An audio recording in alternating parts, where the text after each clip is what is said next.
Douala, Banja subdivision in the Upper Camp division of the West region of Cameroon. Same time here at the Equinoxe headquarters in Douala, Cameroon's economic capital city. Ladies and gentlemen, welcome to the primetime newscast on Equinoxe television with me. For me, I'm Sean Sander. Members of the Project Cameroon have declared that Cameroonians will not let their votes be swindled by the party in power, the ruling CPGM political party. The civil society coalition is mobilizing a peaceful protest both in Cameroon and abroad to denounce post-electoral violence and the detention of demonstrators.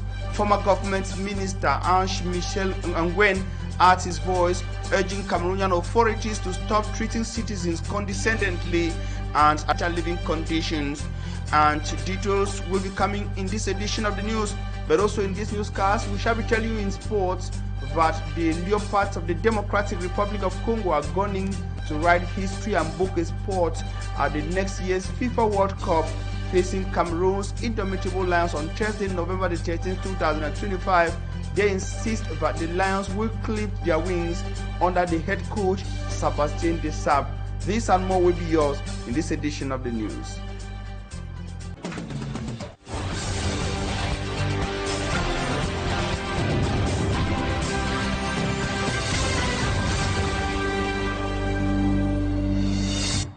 Ladies and gentlemen, we're glad you have chosen to be informed by the best of television network Equinoxe. We told you that we're live from Douala, Cameroon's economic capital city, Equinoxe Central Newscast. Now we're starting with one of our top stories. Members of the Project Cameroon platform have insisted that Cameroonians will not allow their votes to be swindled by officials of the ruling Cameroon People's Democratic Movement, the CPGM political party in Cameroon.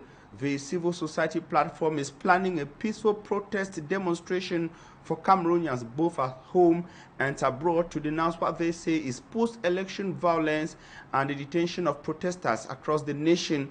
And the former government minister Michel Ngwen has also added his voice, calling on current public authorities in Cameroon to stop being condescendingly on Cameroonians and address demands linked to accountability. We have details in the following reports compiled by staff lady Annabella. To members of the Project Cameroon Project C platform, the resistance is growing stronger.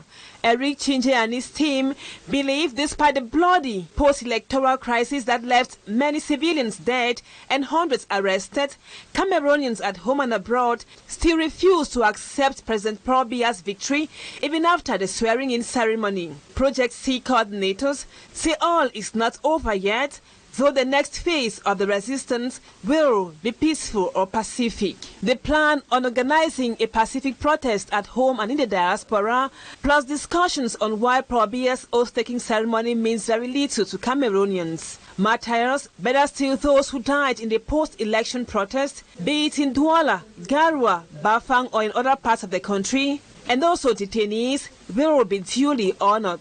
The role of international pressure is highlighted as the platform builds its momentum and comes up with strategies through the month of December and above. Project Cameroon insists on national sovereignty and cites the constitution which permits Cameroonians to express their grievances peacefully in the streets whenever their rights are trampled upon. In the same vein, a senior magistrate advisor to the Ministry of Justice and former government minister Michel Ngwen took to social media to voice his thoughts. The politician thinks politics of arrogance, using condescending words, insults and manipulation have no place in Cameroon. The idea, according to him, should never be to maliciously silence or crush the weak by those who consider themselves strong and in power.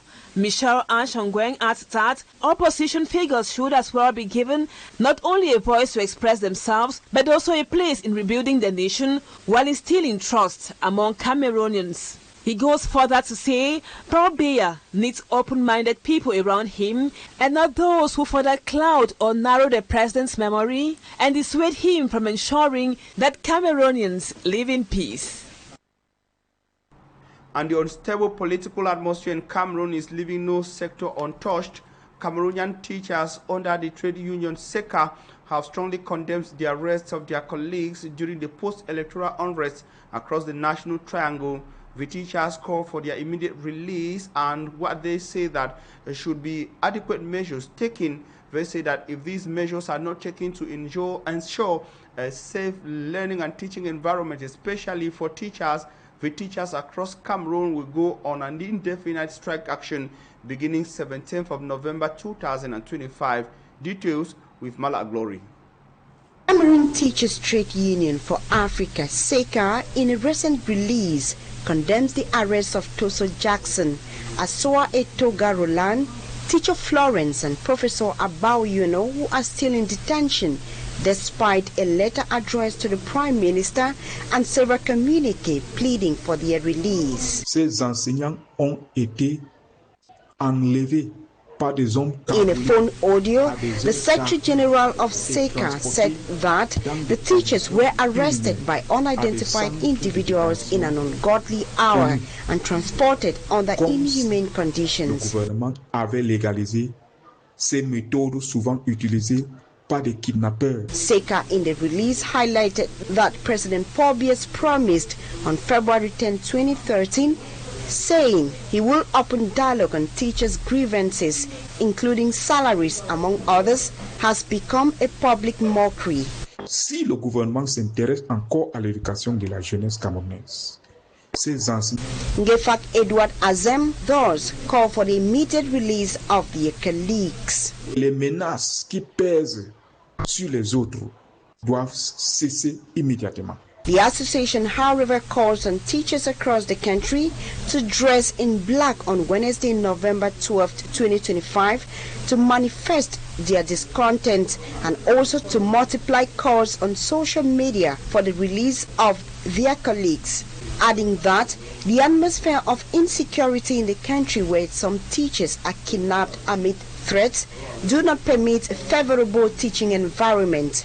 The educationist furthers that if nothing is done, classes will be suspended from November 17, 2025 across the national territory. And the post-electoral tension in Cameroon is also affecting the Central African Republic, which is a neighboring landlocked country, causing a food crisis and price surge in the capital, Bangui. The landlocked country depends on Cameroon heavily for consumer goods, and reports say consumers in the country are struggling to have access to basic food items. Meantime, former French President Nicolas Sarkozy walked out of La Santé prison in the political capital city of France, Paris, after serving just 20 days in his 5-year sentence. Details with Immaculate Fogwe. On a commencé par faire l'objet de menaces à peine voilées de notre ministre de la...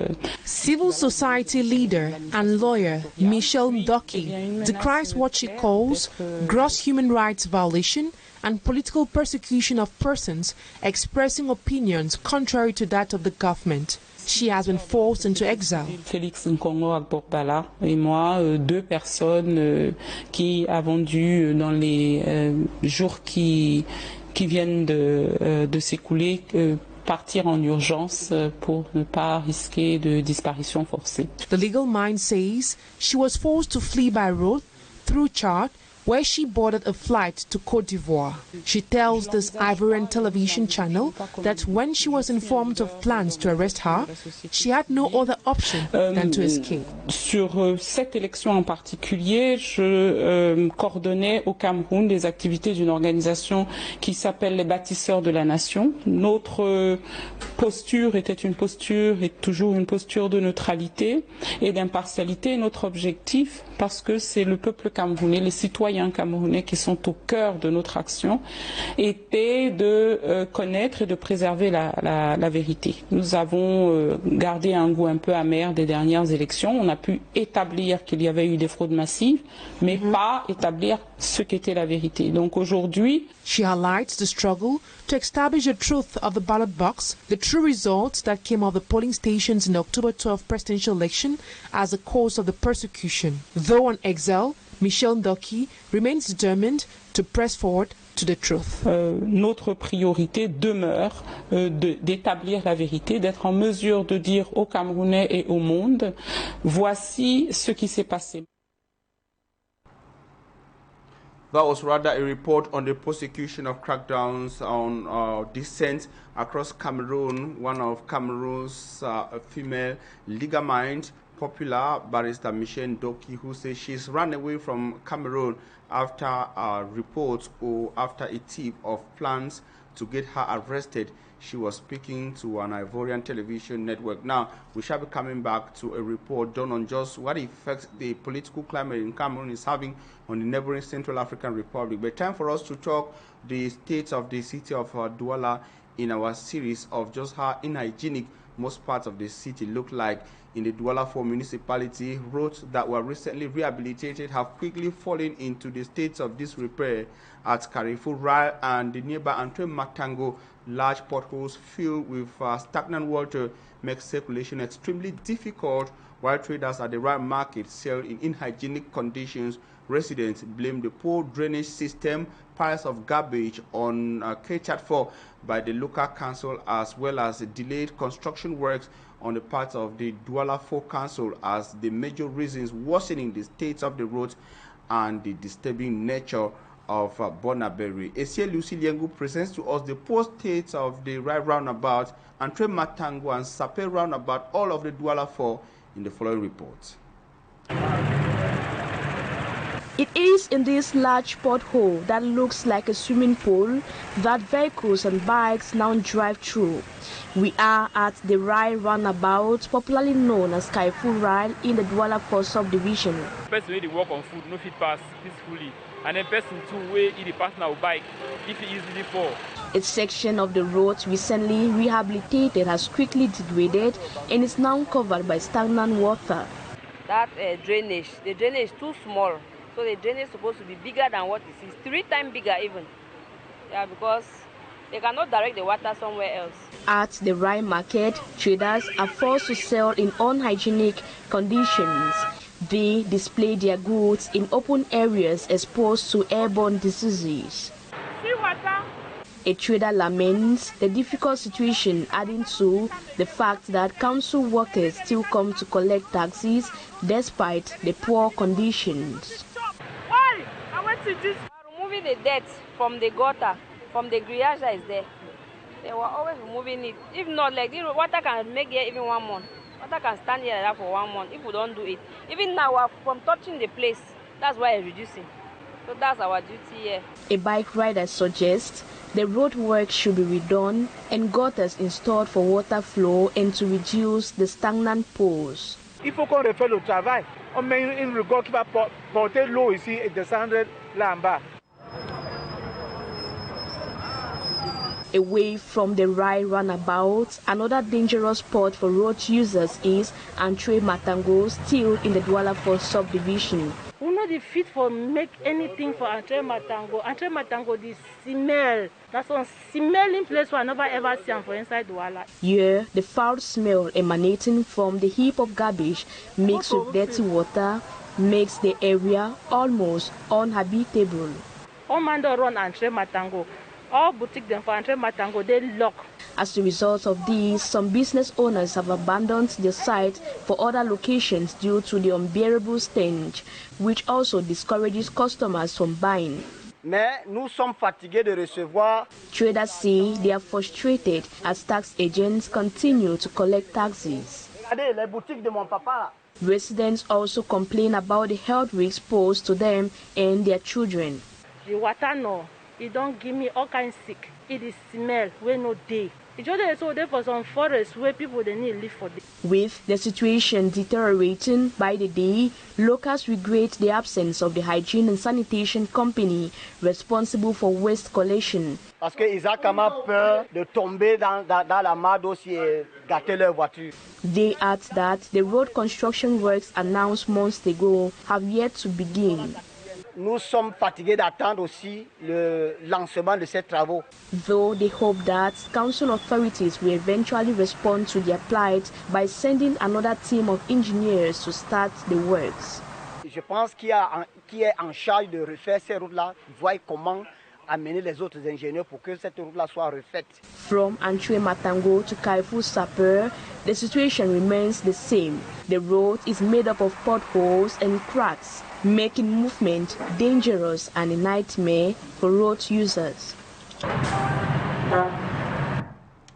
And as we promised, the post-electoral tension in Cameroon is affecting the Central African Republic, causing a food crisis and price surge in the political capital city Bangui. The landlocked country that relies heavily on Cameroon for consumer goods is now bearing the brunt of the situation, with consumers struggling to access basic food necessities. Meantime, former French President Nicolas Sarkozy has walked out of La Santé prison in the political capital city Paris after serving just 20 days in his 5-year sentence. We have details with Immaculate Fogwe. The Central African Republic is facing a food crisis due to the post-electoral crisis in Cameroon, which has disrupted imports and led to a surge in the price of basic goods in Bangui. The landlocked country relies heavily on Cameroon for imports, and the situation has become increasingly difficult for consumers. The Association of Consumer Rights Defenders is calling for urgent action, warning that the situation will worsen if authorities don't intervene. The situation is dire, with consumers facing significant challenges in accessing basic necessities. And over in France, former French President Nicolas Sarkozy driving out of La Santé prison in Paris, marking a dramatic turn of events after serving just 20 days of his 5-year sentence. He is accused of conspiring to fund his 2007 election campaign with money from late Libyan President Muammar Gaddafi. He will be subjected to strict judicial supervision and barred from leaving France ahead of the appeal trial due to be held next year. Christophe Engren, one of Sarkozy's lawyers, describes his client's release as a step forward and said they will now be preparing for the appeal trial expected in March. One condition of Sarkozy's release is he does not contact any other witnesses in the so-called Libyan dossier or any Justice Ministry employees. Sarkozy is the first French ex-leader placed behind bars since the World War II Nazi collaborationist leader Philippe Pétain was jailed for treason in 1945. Since entering prison, Sarkozy has been held in a cell in the isolation wing. Nicolas Sarkozy, the former president of France, served from 2007 to 2012. Since leaving office, he's been embroiled in several criminal inquiries and even had to wear an electronic tag around his ankle for a month after being convicted of trying to bribe a magistrate for confidential information about a separate case. He maintains his innocence, claiming he is a victim of plot, revenge and hatred. And on to sport, players of the Leopards of the Democratic Republic of Congo say that they are determined to make history by participating in the next FIFA World Cup. They say that Cameroon won't be a hindrance to their expectation when they face up on Thursday, November the 13th, 2025. The players, under the supervision of head coach Sébastien Desabre, have been fine-tuning their tactics ahead of the very important clash between the Leopards and the indomitable Lions. Martin Jikangebe has more in the following report.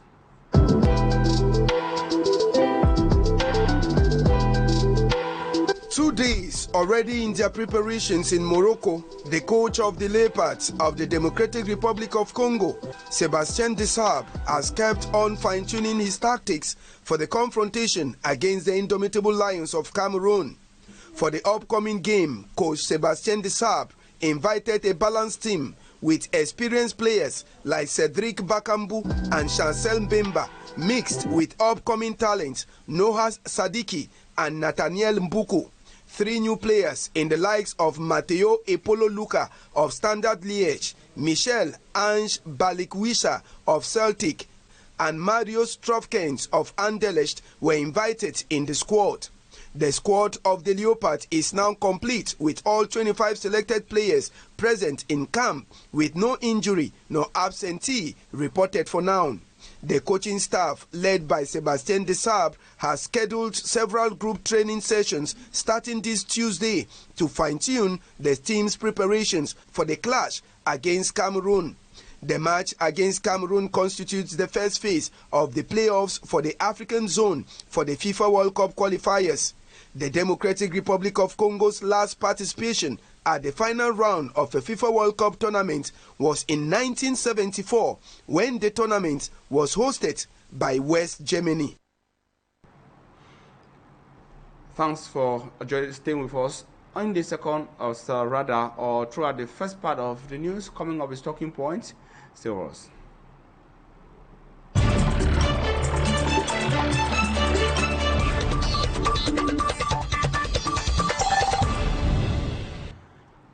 And of course, we're happy to join you on Talking Point, ladies and gentlemen. Thanks for joining us. Our guest tonight is Mr. Benjamin Aki, popularly known as Ben Aki. He is the rapporteur of the Steering Committee of the Council for the Sovereignty of Cameroon, the CSC, Civil Society Group, and also a member of the Cameroon Coalition of Federalist Groups and Associations. He's joining us from Syracuse, that's in New York, of the United States of America. Dr. Ben Aki, welcome to the program Talking Point. Now we're starting. Yes, we go straight to our question. Now you are representing the CSC Civil Society platform. You say you are interested in what is happening in Cameroon as Cameroonians based out of the country, in the United States of America, in Canada, in Europe. Now, what motivated the founding and the creation of the Council for the Sovereignty of Cameroon? The sovereignty of Cameroon was motivated by the fact that the vast majority of Cameroonians realized that Mr. Chiroma won the election, but Mr. Biya has stolen that victory and is trying to impose on Cameroonians 7 years of his government again. But this vast majority of Cameroonians who do not agree with that decision tend to be acting in smaller groups, making it difficult for their efforts to mutualize and bring a very clear impact on the situation. So we got together on Sunday, November 9th, with the clear objective to assess the situation and come up with a proposal on how to better coordinate ourselves, especially those of us abroad, to provide moral and material support for those who are fighting on the ground. Now, thank you, Dr. Ben Aki. That's your opinion anyway, because as you well know, Paul Biya was declared winner by the Constitutional Council in Cameroon on October the 27th, 2025, and subsequently sworn in last November 6th, 2025. Kindly tell us, how different is your platform from similar groups and movements formed out of Cameroon with intent to get implicated and directly direct the twin of events in Cameroon, from the Anglophone crisis to the post-electoral unrest that we had within the 2018 presidential election and other issues happening in the country? Just how different is your platform? The Council for the Sovereignty of Cameroon, as a platform bringing together many groups of Cameroonians abroad, is very different from other initiatives taken in the past, perhaps by people in former southern Cameroons, where they are fighting for conflicting goals using conflicting methods. But here we are guided by the Constitution of Cameroon. We are focusing on the fact that power belongs to the people, and the people express this through elections, and the results of this election, as established at the polling station, should be the basis by which somebody becomes the president of Cameroon. And in this case, this has not been respected. The Constitution gives us right to carry out civil disobedience. It also gives us right to actively participate in peaceful protest, asking that a particular thing be done to satisfy the people of Cameroon, who are the true sovereign of this nation. So in a sense, this is different from what we have seen in the past. It is brought together to work for a very clear goal, which we think this goal is going to take a couple of weeks, a couple of months, and it will be achieved. And the different groups can go on and continue their different objectives. So this is different from what we have seen in the past. We are committing to work with presidential hopeful Issa Chiroma Bakari, who is firm on his position that his victory was confiscated. How do you intend to operate practically? To your question about how we intend to work with the team of Mr. Chiroma, the first thing is that the Council for the Sovereignty of Cameroon wants to communicate very clearly to Mr. Chiroma that we are with him, we stand with him, and he should not give up. If he is thinking about giving up this fight, which the people are very ready to carry out, we are giving him the courage not to do so. That's the first thing, to communicate in very clear terms that the diaspora, the Cameroonian diaspora, as civil society, is strongly behind the man who won the election on October 12, and he should not give up fighting to defend that victory.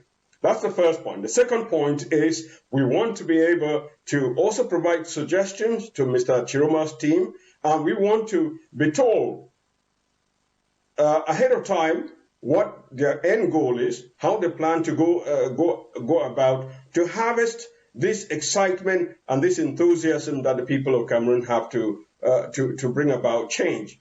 So we want to coordinate with them and amplify the actions that they will be taking to bring Cameroonians to the point where they are set that they are the sovereign, that the national sovereignty of Cameroon, Cameroon as an independent country with its borders separate from other countries, that sovereignty is based on the sovereignty of the people of Cameroon. They are the ones who decide who should govern them, and even the person who is governing them is still answerable to the people of Cameroon. So right now, we understand that this is going to be mostly using the actions of people on the ground, the actions of people in the diaspora, and the people in the diaspora, they have significant influence on the people in Cameroon because we care about the people in Cameroon, because we have learned from other countries, and we want to bring these very good ideas to bear on our country in Cameroon. So that's how we expect to work, but we would ask you to stay tuned. It will become clearer with time how exactly we intend to do that. Now, Mr. Benjamin, the diaspora is known for popular protests against the Biya regime, recently demonstrated by a massive vote against President Paul Biya by then the candidate and in favor of the opposition, which seem not to have had a major effect or impact on just the final result in Cameroon, especially on the president's power grip. Don't you feel discouraged or helpless? The diaspora is known for protest because we are aware of the bad state of things in Cameroon, and we take advantage of the freedoms that are available to us here in the various countries, whether it's Switzerland, whether it's France, or whether it's Canada or the United States. We take advantage of the fact that the rights of the people, as protected in the Constitution, is respected, and so we express ourselves freely. But here, we understand that the vast majority, not just the vast majority of the people in the diaspora voted for Mr. Issa Chiroma. We know that the same happened in Cameroon, and these votes were changed between the day of the election and the final result. Now, on the day of the election, we understand that in places where people were prevented from going to vote, some ballot stuffing was carried out, especially in the two regions of the former southern Cameroons. We are also aware that in some polling stations where there were no representatives of the opposition, the true opposition, because some of the opposition are with the government, where there was no representative of the true opposition, the representative of ELECAM, the representative of the administration, who are supposed to be independent and seeking the truth, they ally with the people of the CPDM to falsify the results. I do not know why you continue to ignore or sidelight the fact that Paul Biya was not only declared winner, but eventually he was sworn in and gaining his legality and legitimacy. Now, is that not an issue to be taken into consideration? Is that something worth neglecting in your fight at the level of the CSC platform? Even if we take that into consideration, as long as our results are on the election day, we know that the way the diaspora voted, overwhelmingly supporting Mr. Issa Chiroma, reflects also the way most Cameroonians voted. And Mr. Biya did not win in more than 3 regions of the country, even though he has been changing those results. So that is the point. We are asking for an audit of the election. Let ELECAM bring the results, especially the results that we have available from Mr. Issa Chiroma, from Mr. Cabral Libby, and from all the other people who participated in the election. They have the true results, and the true results reflect that Mr. Issa Chiroma Bakari is the winner. And every other thing that is taking place, we interpret it as Elecam and the Constitutional Council being at gunpoint. So the results of the election have not yet been pronounced. The true results of the election have not yet been pronounced, and a simple audit is going to establish that the true winner was Mr. Issa Chiroma Bakari, and he should be sworn in after we have compelled Mr. Biya to leave. We say no to this kind of hostage-taking of our sovereignty, and that's what the Council for the Sovereignty of Cameroon is fighting to uphold. You clearly have the same position on the just ended presidential election in Cameroon with the See Cameroon as the Cameroon Project platform, which is headed by Eric Chije, as we had at the start of this newscast. Now, one curiosity will just be how you guys intend to operate. Surely much work is expected to be done back home. The close to 2 weeks protests and lockdowns across Cameroon seem to have left a hard knock on the local population, piping down on the momentum. How then do you intend to reactivate or reconcile this with your determination to get what you say is a confiscated victory?